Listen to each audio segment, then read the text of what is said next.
La Sociedad Española de Radiodifusión presenta Ser ¡Viva la radio! Podcast. Siempre.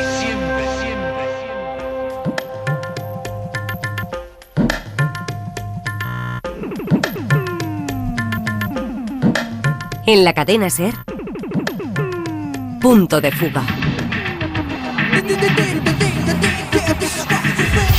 Con Pablo Morán.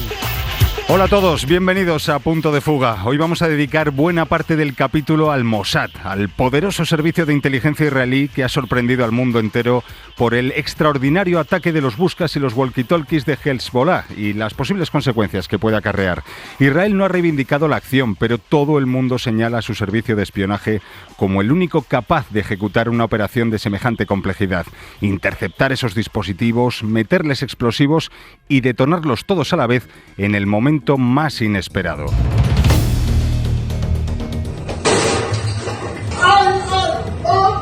Ha sido una obra maestra de los servicios de inteligencia judíos que habrían conseguido infiltrarse en el servicio de la compañía que ha suministrado estos Buscas a Hezbollah. Sonaron los Buscas en un margen de 15 minutos. Cuando los cogían para ver el mensaje, fueron explosionados vía control remoto. Estos dispositivos hubiesen sido alterados en proceso de entrega a los miembros de Hezbollah, es decir, que Israel hubiese infiltrado la cadena de distribución y hubiese situado algún tipo de pequeño explosivo plástico con un mecanismo de acción. لأنه الآيفون تردداته معروفة وتستطيع إسرائيل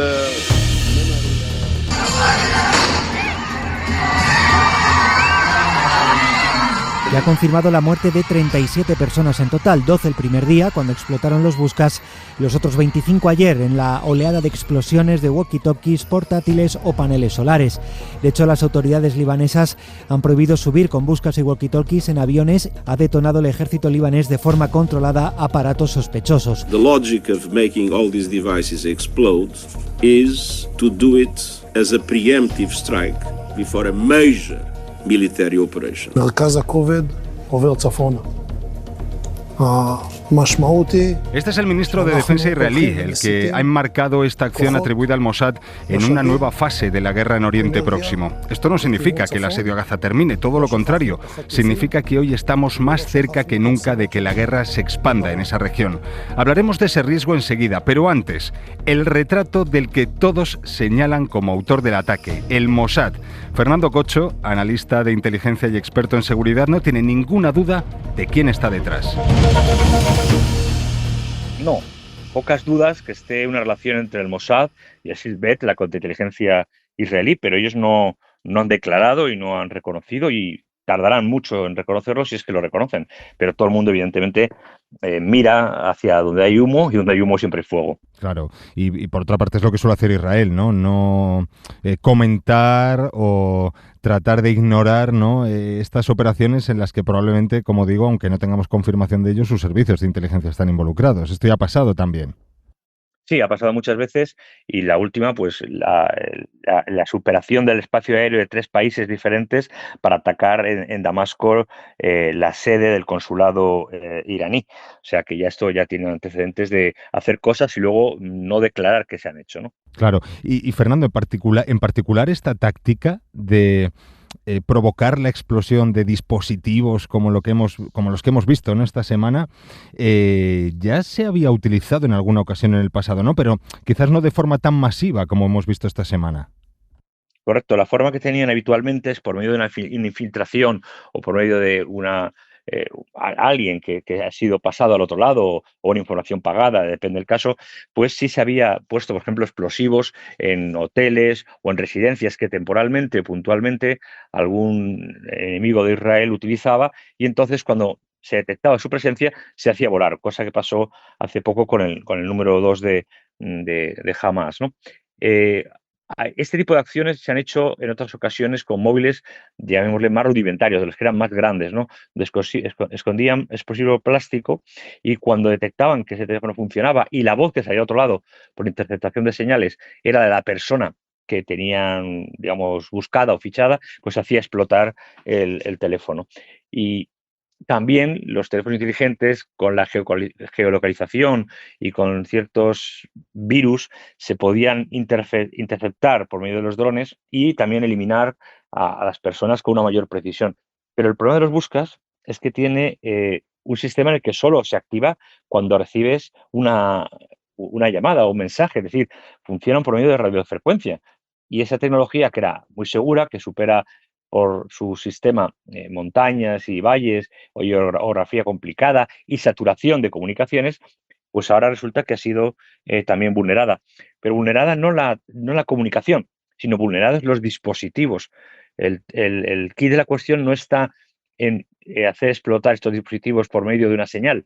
El kit está en cómo saber que eran los 5.000 dispositivos que iban a ser destinados a Hezbollah, cómo saber dónde iban a salir, cuándo iban a salir, y una de dos, y no hay más posibilidades.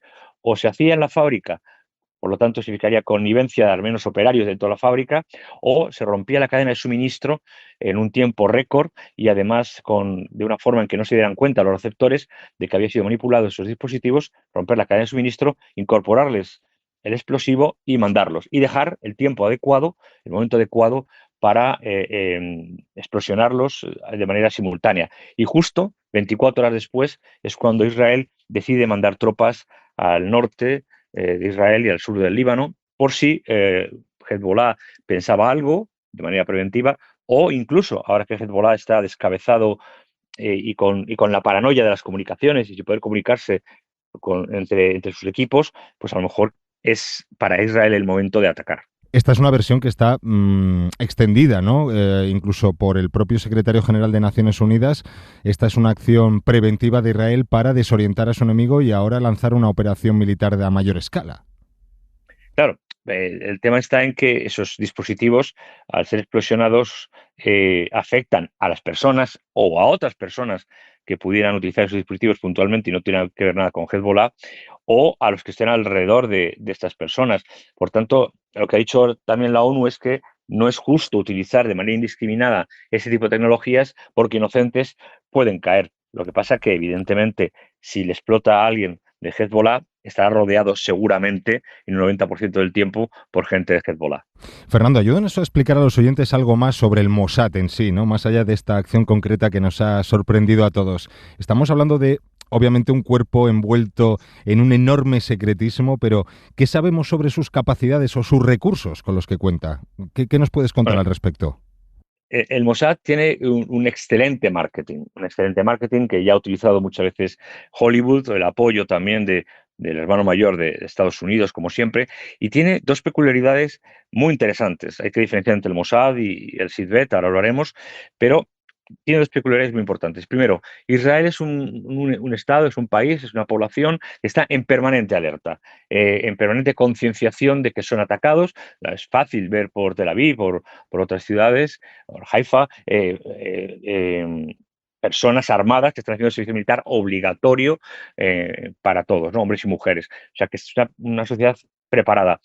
Y el servicio de inteligencia, los servicios de inteligencia, las áreas de escucha también y de operaciones del ejército están con una capacidad, digamos, económica muy alta, con apoyo incondicional del gobierno siempre para poder hacer cualquier acción que se les presente. Esas dos cosas, el tener capacidad de acción, digamos, legal o paralegal, y por otro lado, una capacidad de acceso a recursos de investigación, de financiación, de soborno, de infiltración sin límite, hace que un servicio de inteligencia con un poco de paciencia y con un poco de inteligencia, valga la redundancia, pueda hacer casi de todo. Si a eso le juntamos que evidentemente es un servicio de inteligencia muy potente, porque allí donde hay, y no quiero acusar a nadie, pero allí donde hay un israelí o hay un judío, hay un susceptible colaborador de la inteligencia israelí, como evidentemente allí donde hay, por ejemplo, un británico o un norteamericano es susceptible colaborador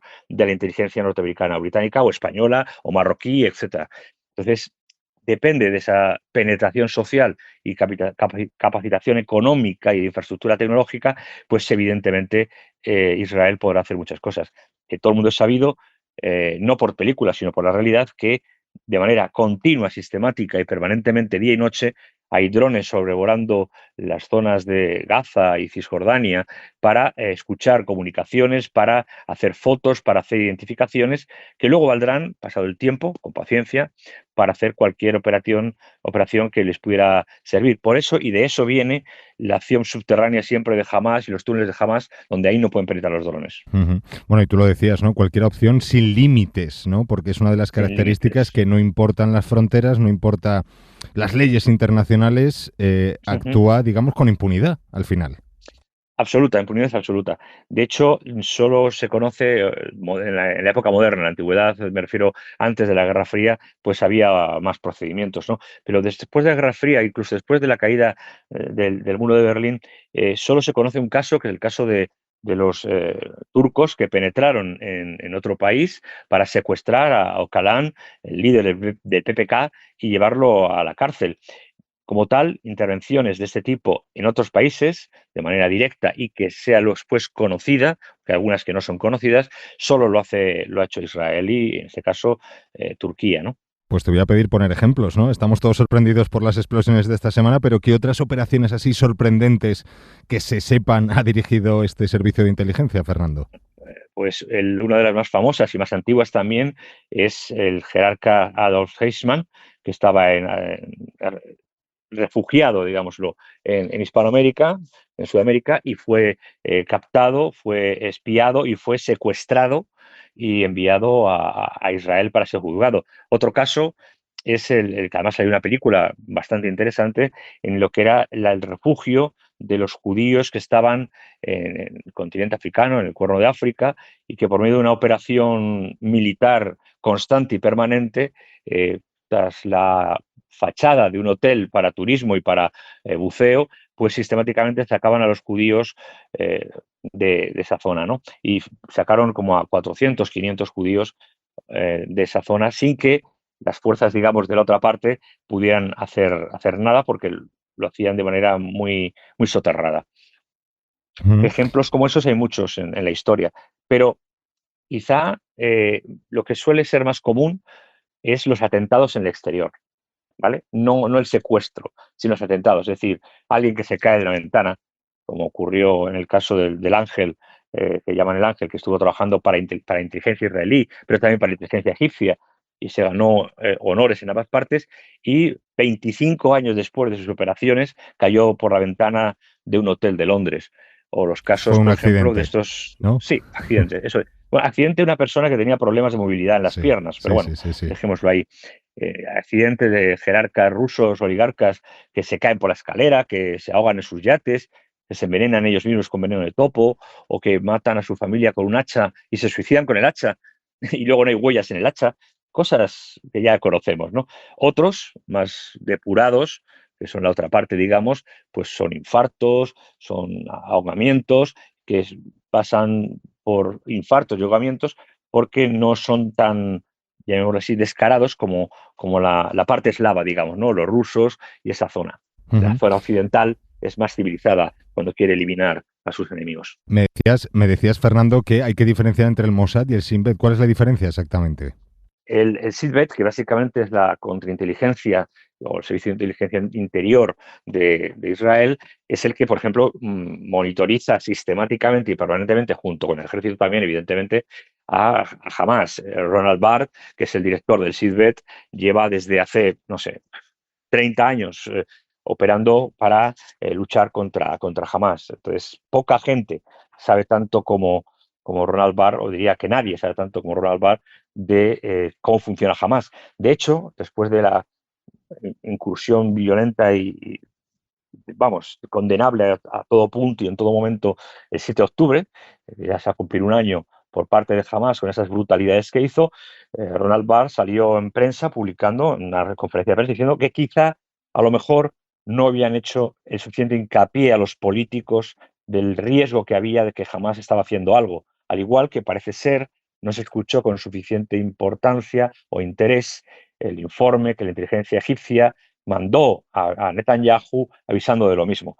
Justo coincidía en el día del Yom Kippur, un tercio del ejército estaba de permiso, era un día de festividades y habían utilizado una infraestructura que no se puede plantear en meses, sino quizá, por no decirlo, mínimo un año y medio para prepararla.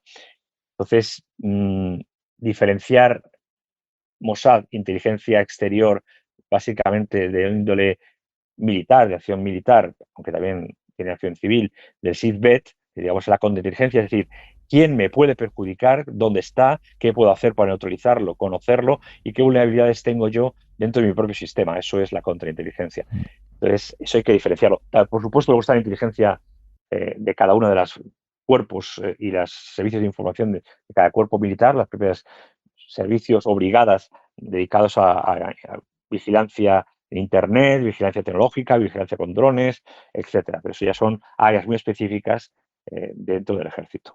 Y para finalizar, Fernando, te quería plantear una reflexión y también saber cómo lo ves tú, porque, en fin, en los últimos años yo creo que en torno al inicio de la invasión de Ucrania, posiblemente antes, estamos viendo realmente una reactivación, o al menos tenemos más noticias de los movimientos de los servicios de espionaje en muchos países, ¿no? En este caso estamos hablando de cómo Israel utiliza su servicio de inteligencia para atacar a sus enemigos, pero también en los últimos meses hemos visto noticias del servicio de espionaje ruso, en movimientos también en el FBI, en los servicios británicos. Estamos viendo, digamos, un renacimiento de estas tácticas de espionaje, ¿o es que ahora se conocen más? ¿Cómo lo ves tú?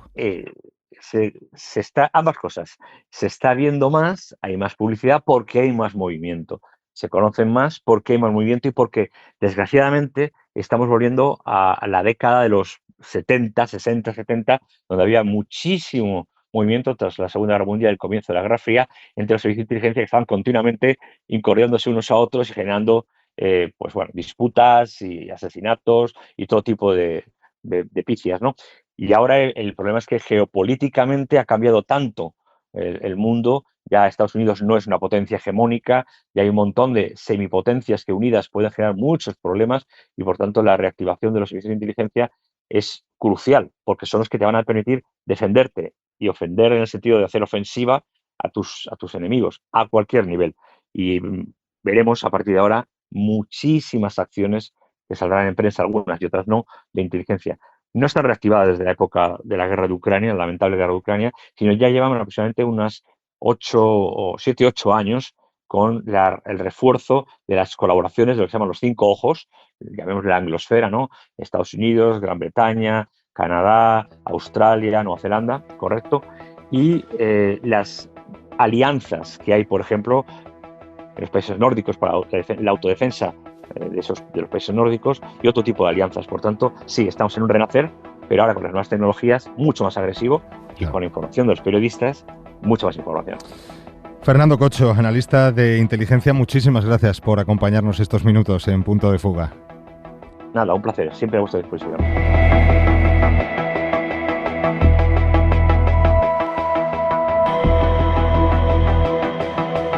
El ataque de los Buskas, que deja también muchas víctimas civiles, hay que subrayarlo, representa la mayor brecha de seguridad que sufre Hezbollah desde su fundación en los años 80. Un golpe moral que ha dejado a sus milicianos en la paranoia después de comprobar que sus sistemas de comunicación no son seguros. Su líder Hassan Nasrallah ha prometido venganza y ha renovado su compromiso en la lucha contra Israel mientras dure el asedio a Gaza, porque todo parte de ahí. Hezbollah lleva casi un año atacando al norte de Israel en solidaridad con el pueblo palestino, y para muchos esta acción del Mossad israelí puede ser el prólogo de algo mucho más grave, de una operación militar mucho más amplia. Así lo cree al menos Luz Gómez, catedrática de Estudios Árabes e Islámicos de la Universidad Autónoma de Madrid, que tampoco tiene ninguna duda sobre la autoría del ataque. No, a mí no me queda ninguna duda. Y además no me queda ninguna duda de que esto hay que llamarlo terrorismo, simple y llanamente. Y la prueba está en la definición que el general Gadi Eisenkot, que forma parte ahora del gobierno, del gabinete de guerra del gobierno de Netanyahu, dio de la doctrina Dahiyya, en la que él mismo participó en el año 2006, y que hace alusión al barrio de suburbio de las afueras de Beirut de mayoría chií, y que dice lisa y llanamente que los civiles árabes deben responder por las acciones de sus líderes. Él lo explicó, y lo que está sucediendo ahora responder a esta lógica. Es la lógica de que la fuerza, él dice directamente que aplicaremos una fuerza desproporcionada sobre el barrio de Dahiyya y provocamos grandes daños y destrucción. Desde nuestro punto de vista no hay poblaciones civiles, son bases militares. Y dice, atacar Dahiyya no es una recomendación, es un plan que ya ha sido aprobado. No se mostrará clemencia cuando tengamos que golpear.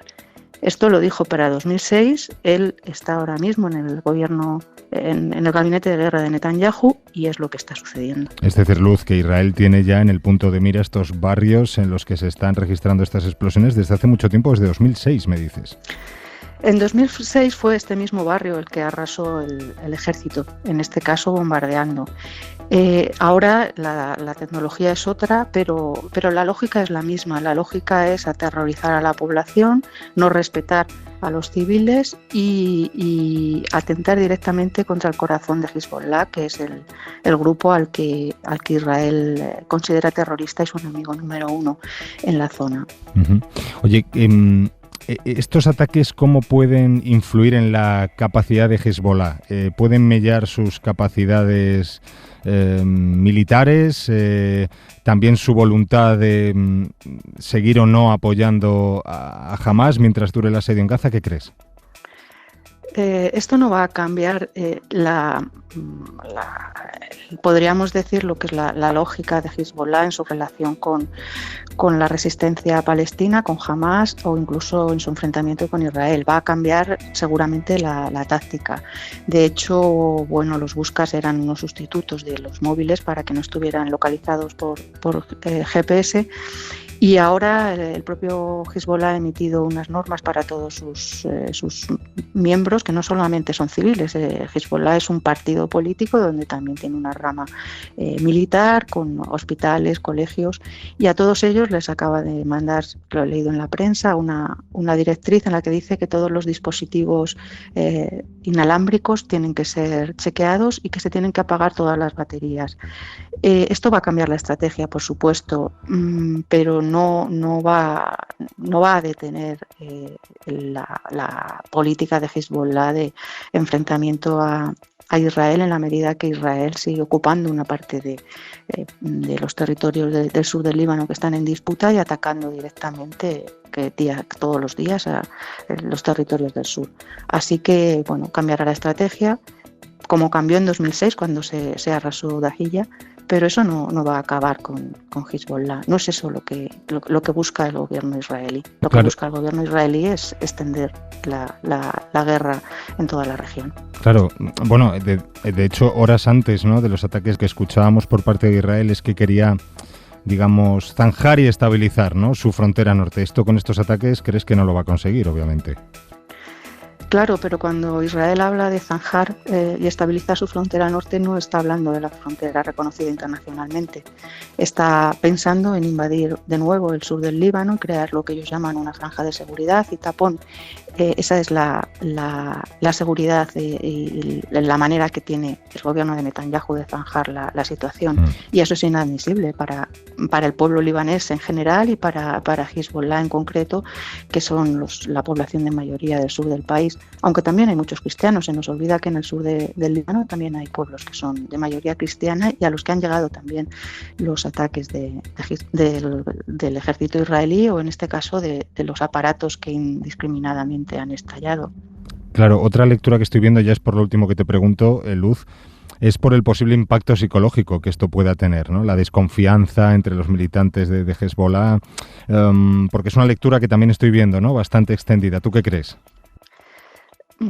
Bueno, quizá esta es una lectura que se hace sin conocer desde dentro la cohesión interna de Hezbollah, y no solo de Hezbollah, sino también de los libaneses en general. Sí, claro, se puede ver como un intento de desmoralizar, de llevar, como ha dicho también el ejército israelí, la guerra al norte del país, sacarla del sur del Líbano y llevarla a la capital, al Líbano, y después más al norte, pero esto también va a ser un revulsivo seguramente para cohesionar más a la población libanesa.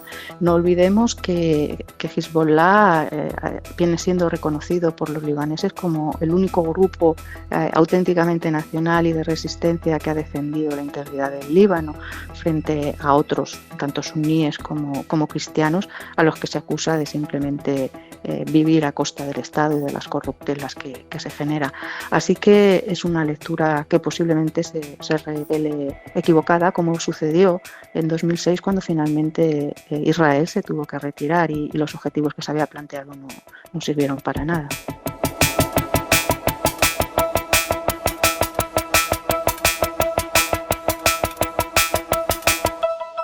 En la cadena SER, Punto de Fuga.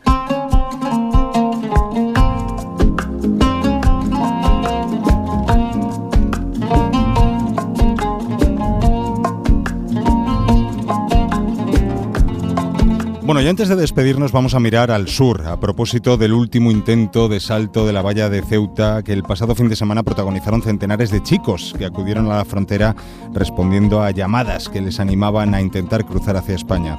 Nuestro compañero Marc Ferrà ha hablado con uno de ellos y escuchándole queda claro cuáles son las razones que realmente mueven a estos chicos a intentar un futuro mejor. Jawad logró llegar a Castillejos desde Casablanca. Salió de su casa tras ver los mensajes en redes que animaban a cruzar a Ceuta. El domingo lo intentó, incluso tuvo la valla cerca, explica, pero no lo logró. Nos encontramos con él el lunes por la tarde. Está sentado en unas rocas cerca de la playa de Castillejos, con cara de cansado, con una bolsa de plástico con algo de ropa y sin batería en el móvil. Las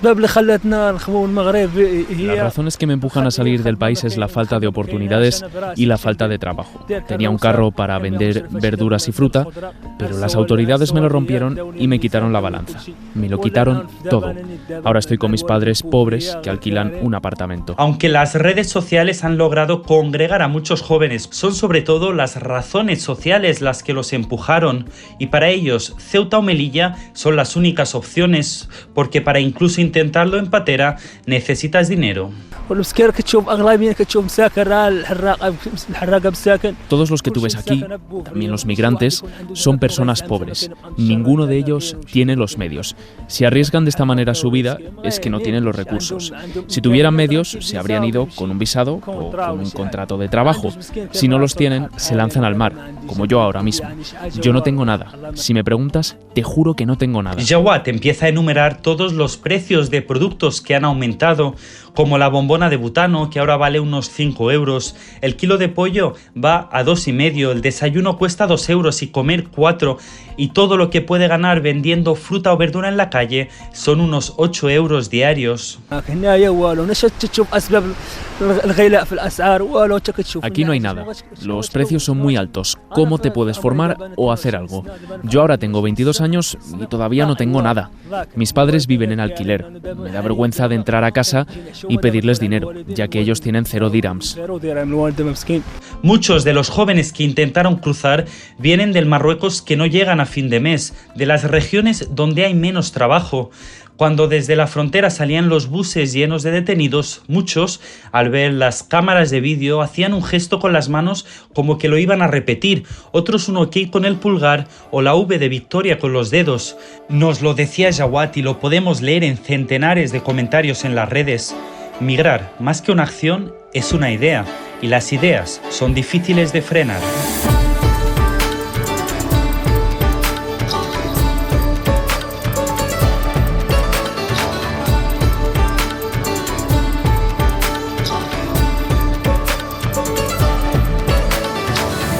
Nada más, lo vamos a dejar aquí por este sábado. Ya sabéis que os seguimos acompañando, como siempre, en cadenaser.com, en Facebook, en X, somos @puntodefuga y, por supuesto, en Ser Podcast, donde tenéis todos los capítulos de Punto de Fuga para escucharlos y para compartirlos, porque sois parte fundamental, como sabéis, del mundo que también importa. Nos escuchamos el sábado que viene a las 5:30 de la mañana. Recordad, buena semana, adiós.